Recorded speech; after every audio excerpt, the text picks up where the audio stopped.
Au tep, bienvenue sur la chaîne Diaspora Connectée, la chaîne de la diaspora africaine qui souhaite se reconnecter au continent. On se retrouve aujourd'hui pour la suite du challenge comment générer 2000 € par mois en e-commerce même depuis l'Afrique. Alors abonne-toi, like, partage si ce n'est pas déjà fait. Pour ceux qui voudraient aller un peu plus loin, il y a le groupe Telegram qui est là. On fait du coaching, on a des conseils en plus, on fait du suivi un peu plus personnalisé. Enfin bref, tous les liens seront dans la description. Bref, petit récap. Donc, des épisodes précédents. On a déjà parlé mindset de l'entrepreneur, l'importance de croire en soi, de croire en ses rêves, de se fixer des objectifs. On a parlé aussi niche rentable. On a parlé coût et marge. De toute façon, je mettrai le lien en haut à gauche ou à droite parce que c'est très important d'avoir déjà regardé ces vidéos avant de regarder cette vidéo. Ce sont des vidéos qui se suivent. Si vous n'avez pas les concepts précédents, vous ne comprendrez pas et vous ne pourrez pas bien implémenter. Donc voilà. Aujourd'hui, on va se recentrer sur le client. Pourquoi? Parce que le client, c'est la base d'un business. Sans client, pas d'argent. Pas d'argent, pas de business, pas de chocolat. Enfin, tu m'auras compris. Le client, c'est le cœur du business, c'est le poumon, c'est le sang, c'est pratiquement tout. Et le client, ça sera aussi ton nouveau patron. On dit souvent que quand on se met à son compte, on n'a pas de patron. Bref, c'est faux. Le client est ton nouveau patron. Il faut vraiment que tu te le rentres bien dans le crâne. Après, l'avantage, dans l'e-commerce en tout cas, c'est que tu as la possibilité de choisir, entre guillemets, ton client. Tu peux choisir à qui tu vends. Et ça, c'est important d'avoir cette vision-là des choses. Le but, c'est pas de trouver un produit à tout prix et ensuite d'essayer de le vendre à n'importe qui. Ça, c'est le meilleur moyen de se planter. Il y a beaucoup de gens dans le groupe qui en ont parlé, et puis même moi, j'en ai vu plein autour de moi. Ils trouvent un produit qui semble cool, qui ont des stats, hein, qui sont identifiés comme un produit winner, entre guillemets, mais ils essaient de le refourguer à tout le monde. C'est pas comme ça que ça fonctionne. Il faut vraiment faire des allers-retours entre choix du produit et identification du client. On choisit le produit, on identifie le client à qui ça pourrait plaire, et ensuite on se pose la question, est-ce qu'on veut commercer avec ce type de client-là? C'est vraiment hyper important. Donc pour définir ce client et identifier ce client-là, on va essayer de répondre à plusieurs questions. Qui est ce client? Où est ce client? Où est ce client? Quand je dis où est ce client, c'est où il vit, où il traîne sur Internet, quel est son pouvoir d'achat, dans quoi est-ce qu'il travaille, quel est son niveau d'études. Voilà, c'est hyper important. On va essayer vraiment de se faire une fiche. On appelle ça un persona dans le jargon, même si moi, personnellement, dans la vie de tous les jours, je n'utilise pas ce mot-là, mais bon, persona, c'est un concept que vous retrouverez assez facilement si vous faites des recherches. Donc le but, voilà, ce sera de se bâtir un persona. Et ce persona va nous permettre de choisir le produit à vendre. Parce que le but sera de satisfaire ce persona. De satisfaire comment? De satisfaire soit en comblant un de ses désirs. Donc c'est-à-dire, voilà, le persona a une envie, on va essayer de la satisfaire. Soit en essayant de régler un de ses problèmes ou une de ses frustrations. On va prendre un exemple simple. Avec un produit qui a bien fonctionné pendant le confinement, là, c'était tout ce qui est appareil de fitness, élastique, etc. C'était un produit qui était à la fois destiné aux hommes et aux femmes, mais quand même un peu plus aux hommes. Quoique j'en ai vendu aussi pas mal aux femmes. Mais voilà, très intéressant. C'était le même produit, mais j'ai fait 2 sites. J'avais fait un site pour hommes et un site pour femmes, où la communication n'était pas du tout la même. Les photos choisies n'étaient pas du tout les mêmes. Les produits étaient pratiquement similaires, mais pas les mêmes couleurs. Le vocabulaire, c'était pas le même. Sur le site pour hommes, j'étais plus dans une communication de maintenir sa forme physique ou bien même de prendre du muscle pendant cette période de confinement. Alors que sur le site pour femmes, j'étais plutôt dans une approche profiter du confinement pour perdre du poids.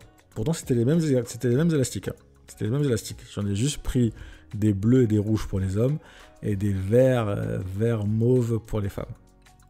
Donc tu vois que avoir sa persona, définir sa persona, c'est hyper important pour construire son message de vente, pour construire sa communication, pour le choix du produit aussi. Parce que pareil, moi j'avais identifié que je me tournais plutôt vers les hommes, pas tout jeunes, parce que je voulais quand même qu'ils aient un certain revenu. Parce que comme je t'ai dit, moi ce qui m'intéresse c'est faire une grosse marge. Je ne veux pas faire du x2, x3, ça ne veut rien dire. Si tu achètes 1 mais que tu vends 5, ça fait du x5 et pourtant ça fait que 5 euros, ça fait que 4 euros de marge, donc c'est 0. Moi je voulais faire du 20-25 euros minimum. Donc c'était des produits que j'achetais entre 5 et 10 dollars et que je revendais entre 50 et 60 dollars. Mais pour le vendre 60 dollars, il faut le justifier. Du coup, je m'adressais. Je me suis posé la question, qui a les moyens d'acheter ça? Qui sont les hommes qui ont les moyens d'acheter ça? Ok, bah, ce sont les hommes qui vivent en ville, qui sont sur Instagram et sur Facebook et sur YouTube. Mais attention, c'est pas non plus des hommes qui regardent les vidéos de T-Bone Shape et des hommes de 18 ans. Moi, je visais plutôt les hommes de entre 25 et 35 ans. Je me suis rendu compte que les hommes de 25-35 ans étaient plutôt sur Instagram que sur Facebook, par exemple. Et ils étaient un peu sur YouTube. Donc, qu'est-ce que j'ai fait? J'ai regardé certaines vidéos YouTube. J'ai vu qu'il y avait des chaînes spécialisées sur YouTube qui étaient animées par des coachs matures, des coachs de plus de 30 ans. Quand tu regardais dans les commentaires, tu voyais que par rapport aux commentaires, tu sentais que c'était des gens qui, c'était pas des petits 18 ans. Donc voilà, une fois que j'avais identifié où ils étaient sur Internet, j'ai essayé de voir quel était leur problème, quelle était leur aspiration, et quel était leur problème, leur aspiration. Et c'est là que j'ai été conforté dans l'idée que leur but, c'était pas forcément d'exploser, c'était soit de prendre un peu pendant cette période pour surprendre tout le monde dès qu'on est sorti du confinement, soit ne pas trop prendre de gras, parce que voilà, pendant le confinement, on mange beaucoup, etc. Et donc leur but, c'était plus un maintien de forme. Mais c'était pas non plus de l'amaigrissement, enfin de ce que j'avais dit, de ce que j'avais vu. Donc j'ai adapté tout mon discours par rapport à ça. Pareil, les élastiques, c'est des élastiques basiques, mais vu que je les vendais à un certain prix et à une certaine clientèle, et à des gens voilà, qui avaient certainement des enfants, qui avaient des bons revenus, qui pouvaient se permettre de claquer 60 dollars, enfin 60 euros dans des élastiques qu'on peut trouver à 20 euros, il fallait que j'adapte mon packaging. Donc au lieu de vendre juste des élastiques bêtes comme ça, je me suis dit, attends, le mec il est là, il a ses enfants, il est à son boulot, donc il doit être très pris. Je vais essayer de lui faciliter au maximum et rajouter le maximum de gadgets. Donc, en plus des élastiques, j'ai rajouté une notice.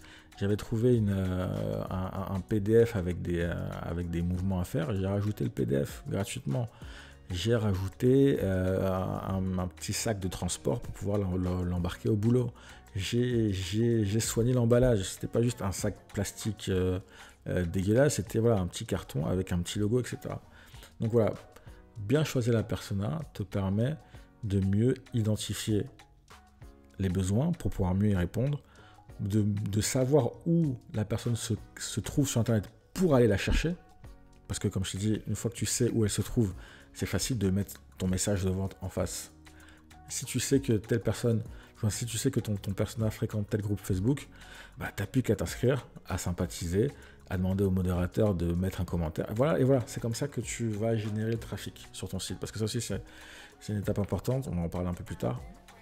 Mais voilà, tout ça pour dire que ton client idéal, ton client final, il faut que tu le connaisses, il faut que tu saches ce qu'il veut, où est-ce qu'il traîne, combien il est prêt à mettre. Voilà, si on doit simplifier, où est-ce qu'il est, qu'est-ce qu'il veut, combien il est prêt à mettre. Et tu l'auras compris, c'est dans ce genre de cas que avoir une affinité avec le produit, être dans une niche passion, ça peut aider en fait. Parce que si tu es dans une niche passion, il y a de grandes chances que tu sois toi-même ton client idéal. Donc ça sera un peu plus facile à marketer, un peu plus facile à avoir toutes tes infos. Mais c'est pas obligé, comme tu dis, c'est pas obligé.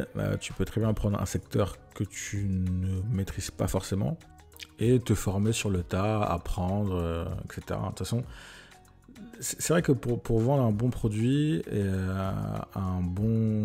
au client idéal, il faut quand même maîtriser le secteur. Limite même, enfin pas être un expert, mais il faut quand même savoir de quoi tu parles. Mais je vais te livrer un petit secret. Il y a une théorie qui disait que pour être un expert internationalement reconnu dans un domaine, il fallait passer 10 000 heures. 10 000 heures à apprendre à se documenter sur un certain dossier. Là, je fais une petite digression sur un secteur pour pouvoir être un expert internationalement reconnu. 10 000 heures, ça fait environ 5 ans à hauteur de 35 heures par jour, ou un truc comme ça, il me semble. Ça, c'est si tu veux être un expert internationalement reconnu. Mais si tu veux en savoir juste plus que 90% des gens, 10 heures suffisent. Pour ça, je te renvoie vers un livre de Josh Kaufman. Enfin bref, je mettrai tout sur le lien Telegram. En gros, tout ça pour dire que même si tu ne connais pas un secteur, en 10 heures, donc en moins d'une semaine, tu peux tout maîtriser. Je m'étais renseigné rapidement quand j'avais fait la vidéo sur Maggie Closet. Je m'étais renseigné sur le secteur des extensions capillaires, des mèches. J'y connais rien du tout. Mais voilà, franchement, en une semaine, j'étais un expert. Enfin, un expert. J'avais suffisamment de connaissances pour lancer un site. J'aurais pu lancer un site, franchement, les yeux fermés, que ce soit les laces, les front laces, les closures, enfin, j'étais vraiment calé. Donc voilà, maîtriser le client, le connaître, savoir où il est, qu'est-ce qu'il fait, quelles sont ses aspirations, où le trouver pour pouvoir mieux lui adresser ton message. C'est hyper important et c'est vraiment ce que tu dois retenir de la leçon d'aujourd'hui. Dans la leçon prochaine, on va s'attarder sur le produit en lui-même, parce que c'est une demande qui revient souvent. Comment le trouver, où le trouver. Je pense on fera une session live pour le faire. Je ne sais pas encore si je fais un live ou bien si je fais une vidéo comme ça. Mais voilà, on va vraiment voir dans le détail où le trouver, comment le trouver au meilleur prix. On va voir les sites, on va voir comment demander les prix, comment s'adresser aux fournisseurs, qu'est-ce qu'il faut dire, qu'est-ce qu'il ne faut surtout pas dire. Et voilà. Donc voilà, si tu as liké, si tu as appris des choses, mets-le-moi en commentaire, like et partage. Et comme je répète souvent, je ne te connais pas, mais je crois en toi, je crois en nous. Peace.